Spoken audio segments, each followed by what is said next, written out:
1992 года. С этого момента идет отсчет нового времени для Ингушетии. Однако созданная, по сути, только на бумаге, республика столкнулась с неизвестностью, не имея ни властных структур, ни планов становления и развития. Народ понимал, что сам должен взяться за будущее своей республики, взрастить семена развития и процветания региона.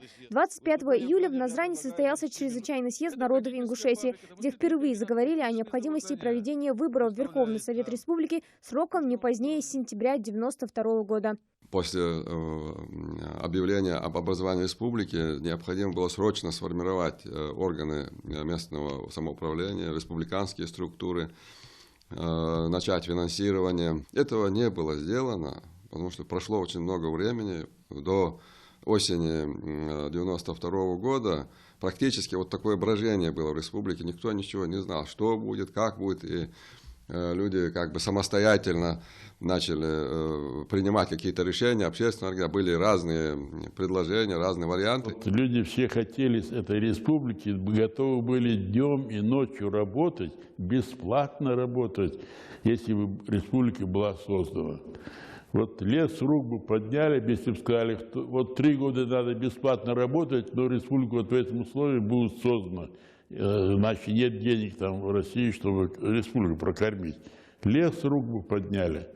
Вот такое было большое желание, стремление. Около полугода республика не имела формального единого руководителя, а в ноябре указом президента Российской Федерации создается Временная администрация Ингушской республики, главой которой в конце месяца назначается Герой Советского Союза генерал-майор Руслан Аушев.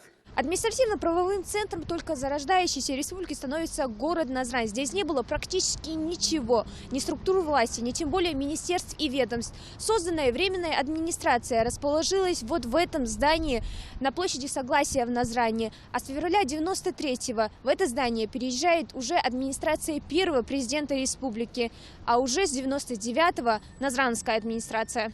В то время как страна была поглощена экономическим кризисом, от федерального центра большой подмоги ждать не приходилось, а временная администрация, по сути, важных полномочий не имела. В январе 1993-го Руслан Аушев подал в отставку, и новым главой был назначен генерал-майор Магомед Султыгов. А между тем в народе все чаще высказывали мысль о необходимости проведения выборов. Спустя неделю вновь созывается чрезвычайный съезд народов Ингушетии. Принято постановление о назначении выборов президента Ингушской республики и выдвижении на эту кандидатуру Руслана Аушева. Назначили и день выборов – 28 февраля. Первое время, конечно, ничего не было.